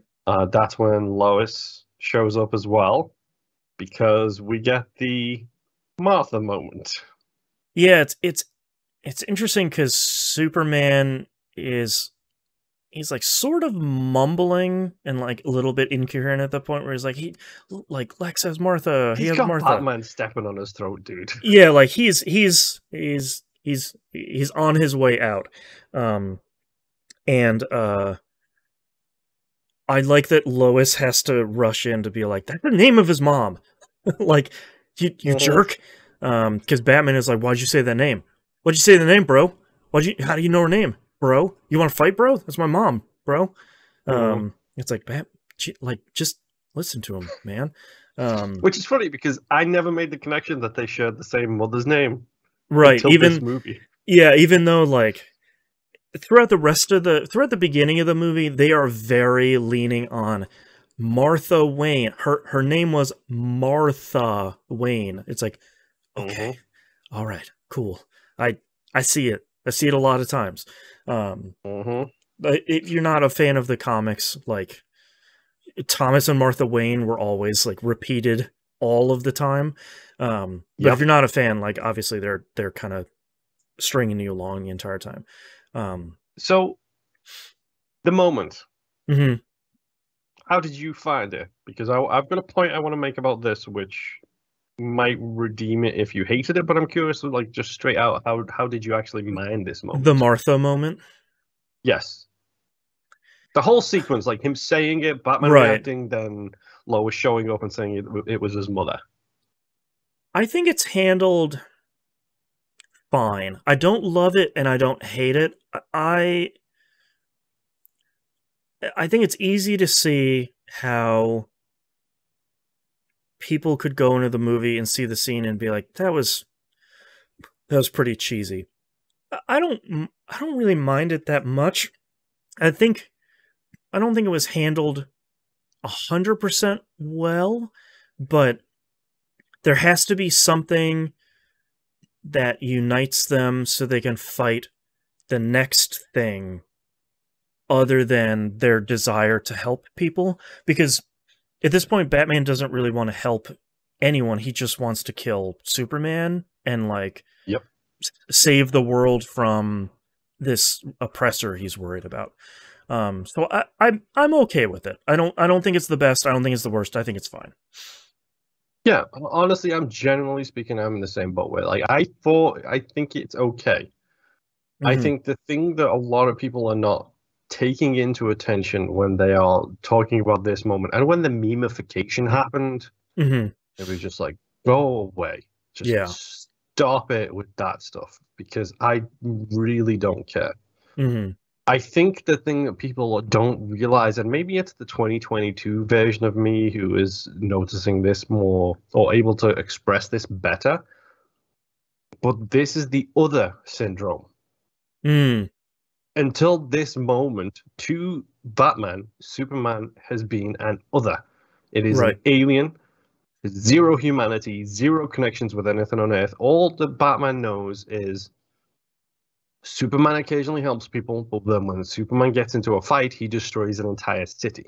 Right. And the real cost of that on the ground is something that maybe Superman either isn't taking into account or doesn't care about. And I think that's been Batman's thing, where it's like, yeah, you saved the day, but at what cost? Yeah, and you don't care about the cost. You have no accountability for the cost because nobody has ever taken you to task for the cost. Right. He doesn't view Superman as anything other than an other. Right. Like, right. It's very much, and the media in the movie portrays it this way as well, where he is Superman. It's not a human. It's not an entity. This is an other. He's not a man. He's a god. Yeah, and it's the same way you see our own media portray the quote-unquote unwanted, the quote-unquote other here. Like, you'll see like newspaper stories talking about getting rid of these vagrants, getting rid of these homeless shelters. It's like, it references the group, not the individual, to try and dissociate you humanly from them as a group of people. Right. Because it's trying to make you not feel what you should feel as a human, which is sorrow, pity, empathy, all of these things. That's why anytime things like this happen, it's always referred to as a group or an other. It's not a human or humans. It's just a random group. And him finding out there is a human name attached, which is important to him. It's just coincidence that the human name happens to share the same as his mother. But the fact that it's his mother makes him realize, crap, maybe it's not an alien. Maybe he's not an other. Maybe he's one of us because he has a mother who he cares about. He is fighting me to save his mother. He's not fighting me because he wants to, because even Bruce Wayne would admit if Superman wanted him dead, he'd be dead. There wouldn't be a conversation involved. He has a family that he clearly cares about. Look, he went up on that mountain. His dad was there. Yep. Oh, God, we didn't even talk about that scene, did we? Well, the movie barely covered it either. It's, like, it's weird. Yeah. But yeah, you're right. There's a level of moment. Yeah, there's like a level of empathy there where I think Superman was in the same position where it's like, well, this dude is like branding people, and the citizens of Gotham are afraid of him, even though he is sometimes doing the right thing. Like, this dude maybe isn't doing the right thing or doing the best thing at every opportunity, but they both are finding this kind of shared thread between them, which, however tenuous, is kind of the beginning of some begrudging friendship.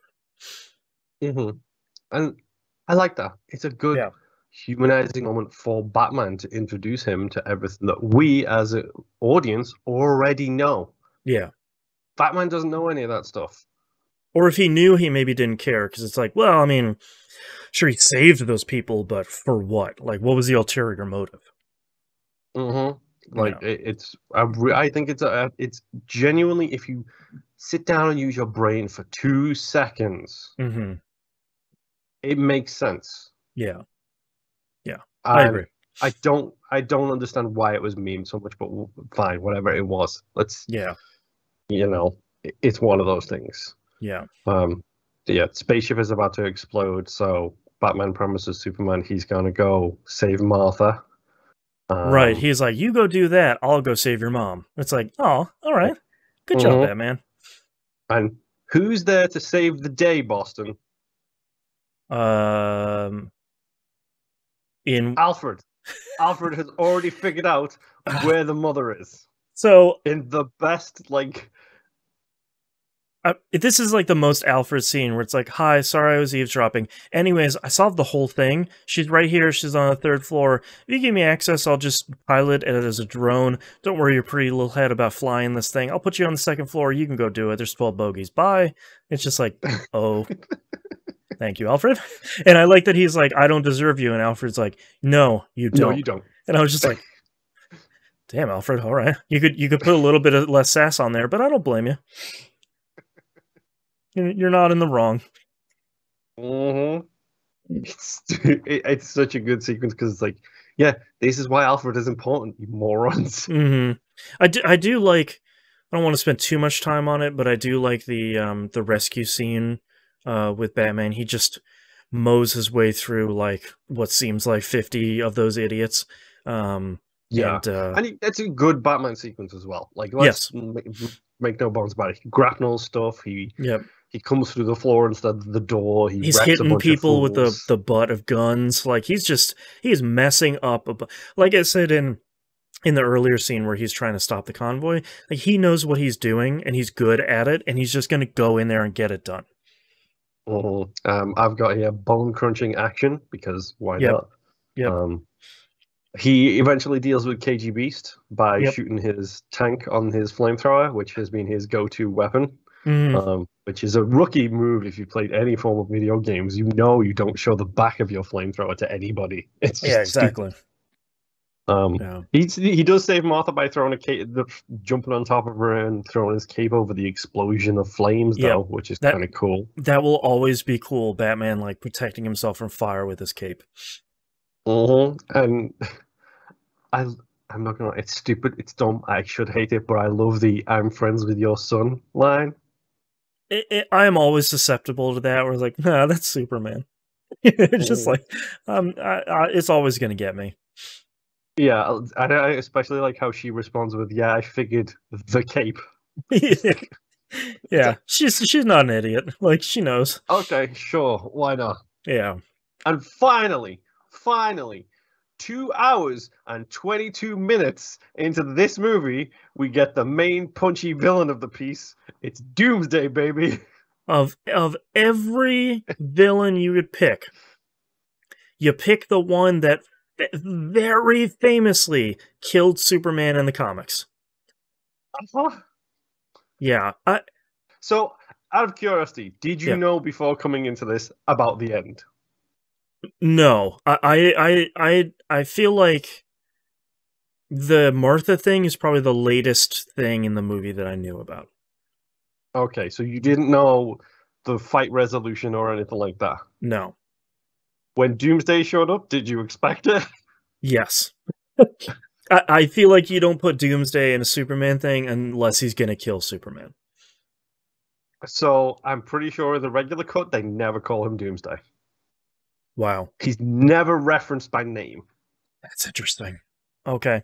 I know the cut at the very end of something else was cut out of the theatrical, which is 100% wild. But I think the only thing I thought I liked the scene where Wonder Woman shows up and she's like pontificating a little bit towards them. So yeah, just general CG nightmare of a fight here. I did Yeah. like nukes in space as one of my Yeah, lines here. like the president nukes Superman in space, and of course it doesn't work because that never works.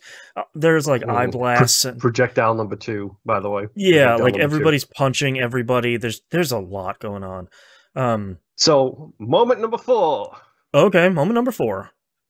the Wonder Woman sting. Oh, That her when- little like when musical Doomsday sting. uses the eye laser, and then something appears in front of Batman, and it just absorbs the thing. And then when the shot clears, it's Wonder Woman, Mhm. and her music hits. With that guitar. That music gets me every single time. It's pretty good. I gotta give a little credit for that. It's a good piece of music. So here's some more piece of information for you. Hmm. Minor diversion away from the movie here, by the way. Yeah, I know we've been running long, but I have to. No, do no. this I'm looking at the time. I got like half an hour more, which we should be fine to wrap this thing up. Yeah. So, moment number 4, the Wonder Woman thing. I adore this recut of the Wonder Woman music. Like, I love this version specifically. Yep.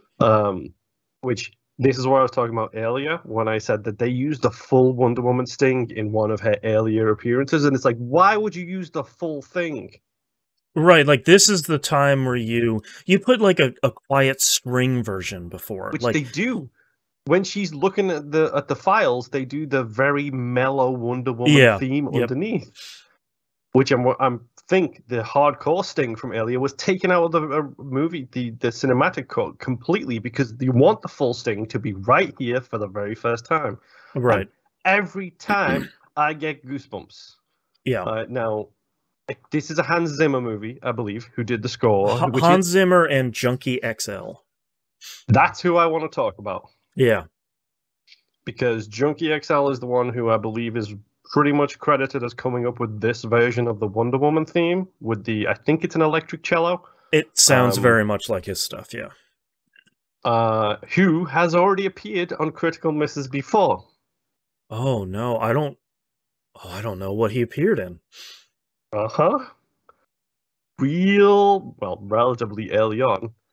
Junkie XL first made a huge amount of money for himself because he is the one who did A Little Less Conversation, the remix. Elvis remix that overtook the world when forgot about 11 came out. Yeah. Yep. And forgot about Junkie XL will appear in a future Critical Misses season, I guarantee you. Yeah. Yeah, I agree with you. That little piece of music, even when it extends in a little bit, is very good.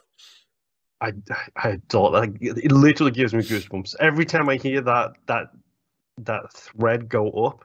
It's just like, okay, cool. I've got goosebumps now. Thanks. Yeah.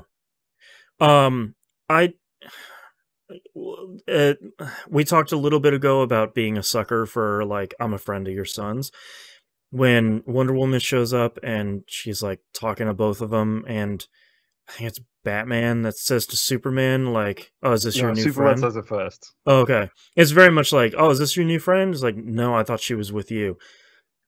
I'm a sucker for that. Probably why the Marvel movies are so popular is there's always this sort of like little wink and nod of like, "Who's this? Who's this lady? Like, what is? Do you know? Well, she's helping us, so like whatever." But and for the record, it looks like she's having the time of her life. Yeah, it's having a good time fighting Doomsday. The rest of this fight is fine. It's a CG nightmare while Batman looks for a spear. Yeah, Batman goes to look for the spear so that a kryptonite weapon can kill a kryptonite or a Krypton horror. Kryptonian. Yeah, it's a DNA nightmare. And then, of course, as Superman stabs Doomsday stabs Superman because the worst thing about he saves Lois, who is underwater with the spear because she threw it in a pool for a reason I don't know. Yeah, like she just has to be in trouble all the time. I do like that every time Superman is affected by kryptonite, he just looks like Phil from Modern Family. That really tickles me a lot. But yeah, he's weakened because of the spear, and then Doomsday, they both stab each other and they both die. Yes. I like the crawling flying he does when he first picks up the spear. Like he does like a little, like a kid's running on all fours like thing where he like starts to run and then starts to fly and has to like push himself off the ground a little bit. I really like that.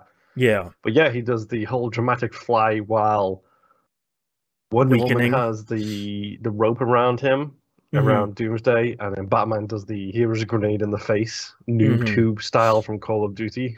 Yep. Yeah, and Superman stabs him. He stabs Superman. They both die. Go. Why not? Death of Superman. Yeah.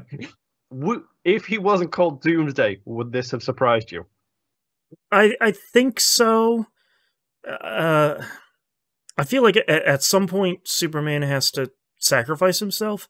So why not put it in the second movie? Makes sense.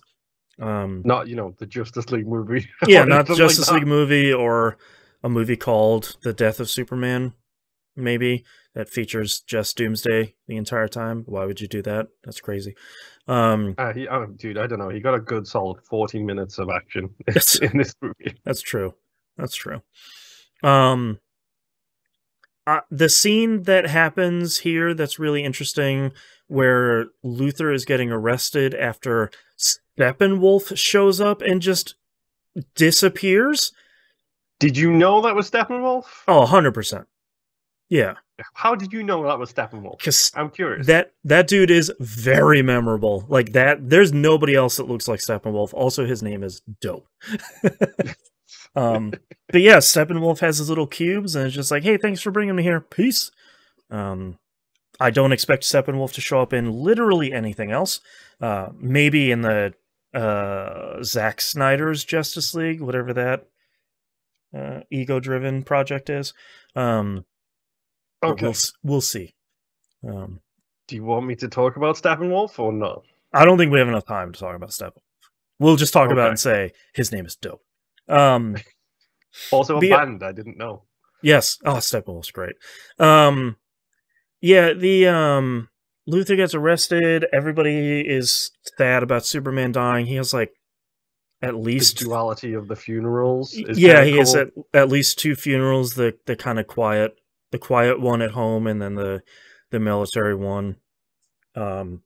Real interesting perspective from, I think it's Diana, that says like this is the only way they know how to like honor him is just as a member of the military, as a soldier. Yeah, as a soldier, which is very much like, yeah, Diana, I hear you. Yeah, that's a good point. Like, it's really well said. Yep. Bruce did pay for Clark's funeral, which is nice. Yep. And he's looking for a team. He's looking for a team. Skilled precision drivers. Yeah, they're. Yeah, he has to form a team of metahumans because they're going to have to fight. He has a hunch about it, has a feeling they're gonna need to fight. And I like this shot of the dirt on Clark's coffin for like a fraction of a second, levitates, and then it cuts away. I do like the silent memorial to Superman. It's kind of a sweet moment. Yeah. Like with everyone holding up the candles, and like it's literally just a plaque and someone graffitied on it. If you seek his monument, look around, which is kind of nice. Yeah, that's nice. We also did. I think it cuts into the sort of transitions into some of the funeral stuff, but Batman goes to visit Lex in prison, which is probably my least favorite Lex scene in here, because he's really leaning into the insanity thing. Which I just don't think... He gets his head shaved, which is a cool scene. Like, Eisenberg looks real pissed throughout the entire thing, which I think works really well. It's just like that, his repeating of like the tick, tick, tick, I think is the thing he was repeating. Ding dong, ding dong, ding dong. Oh, ding dong, yeah. Sorry, I'm thinking of Encanto. But it just, I don't know, he leans a little bit too much into it, and I'm not sure it works for me as kind of like the send-off for Lex here, in this movie at least. But yeah, that's Batman v Superman: Dawn of Justice Ultimate Edition. So, because it's very difficult to do this. Yeah. IMDb gives it a 6.4. Okay. Metacritic gives it a 44. Okay. Rotten Tomatoes a 29% on the original cut, I should say, because Okay. most of these are not split into two versions. Right. One of them is further down the line, but we'll get into that when we get to it. I would say 29 is probably way lower than I would give it. 40% is probably way lower. 60% is probably like a smidge lower than I'd give it. Surprising myself, I enjoyed a lot of this movie. It is at 3 hours. It is just as long as you expect. The movie is cooking a lot of the time. Like it is moving through all of its too many plot points. There really isn't a lot of wasted time. That's the scary thing. Yeah. This is the ultimate cut, and there isn't a lot that is wasted. I can see a lot of sections where it could be cut, but if you're doing that, you're cutting entire characters out of the movie. Lois Lane barely gets used as it is. Yeah, exactly. Like, it's there's a lot that I think could be cut, but that's sort of antithetic to like an ultimate edition, like a director's cut thing. I think when the movie hits a low, it's really low. But I think most of it is, like we've talked about throughout here, most of it is solid. All of it is well acted. I think Eisenberg is the only one that I think for me is kind of all over the place. And Gal Gadot doesn't really get a chance to I think stretch too much acting wise. Yeah. And I think Cavill doesn't have enough of the focus in the movie to really... Oh, this is very much a Batman movie. Yeah, because like we were talking about earlier, like most of his scenes are like, I'm having a hard time with humanity. I'm sad, Lois, and then like shoots off into the sky. Like there's a lot of stuff that feels like it's kind of missing there. But otherwise, I liked it. I liked it's definitely not the best movie I've ever seen. It's definitely not the best superhero movie I've ever seen, but I think kind of evening out the good and the bad stuff, it's solid. I don't think it's not nearly this like half-finished disaster that most people treat this movie. I'm sure part of it is because we're watching the Ultimate Edition, not like the hacked up theatrical version.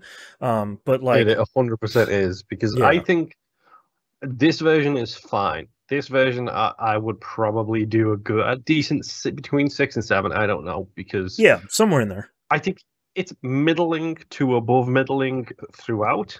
Yeah, and then there's some scenes. There's 4 moments in particular right. where it just goes straight up to the stratosphere for me, and it's just like cool. The cinematic version, or the theatrical version, I think it's so choppy. Like, things jump around all over the place. It's very, very strange, very weird. One of those movies you honestly, can feel like had too many cuts. Like you can feel they just went in and they cut too much meat with the fat.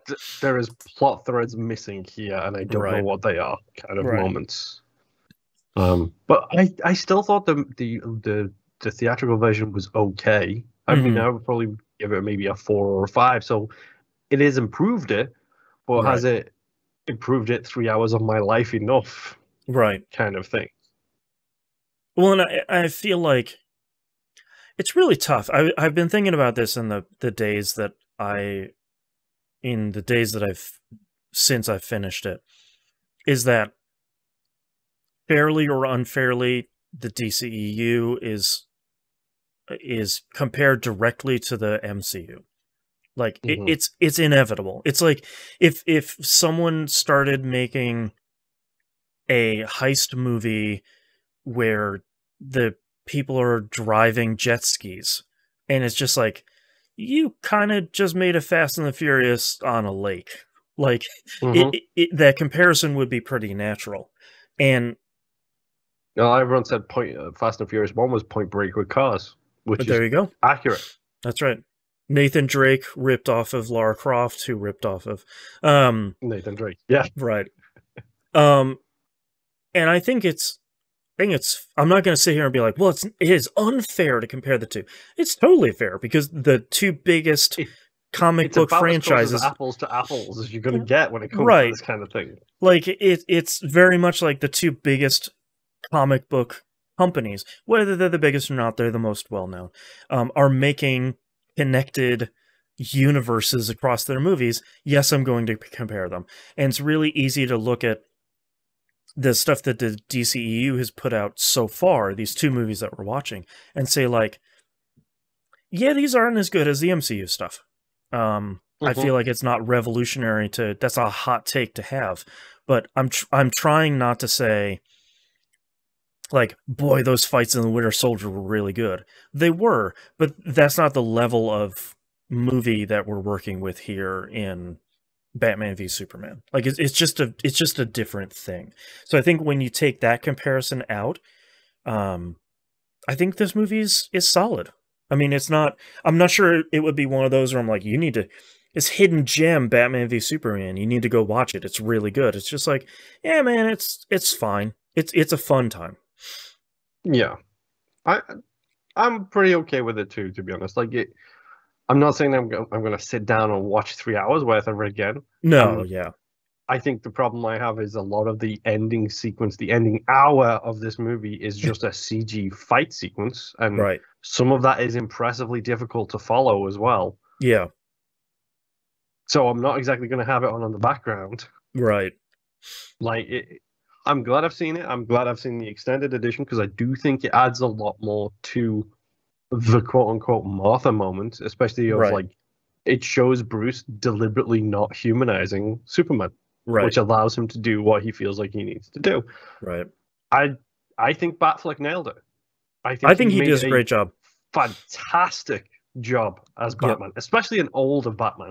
Yeah, just like that tired, kind of broken, angry, defeated Batman. Like, I think he does a solid job as Bruce Wayne, but I think he does a really good job as Batman.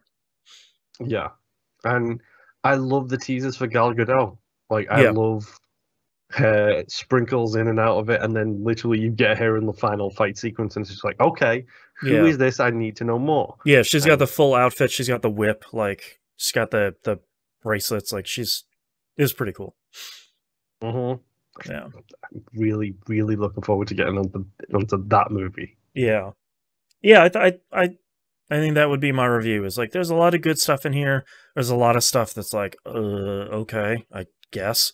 But largely it's solid. Do you wish you had seen it at the time?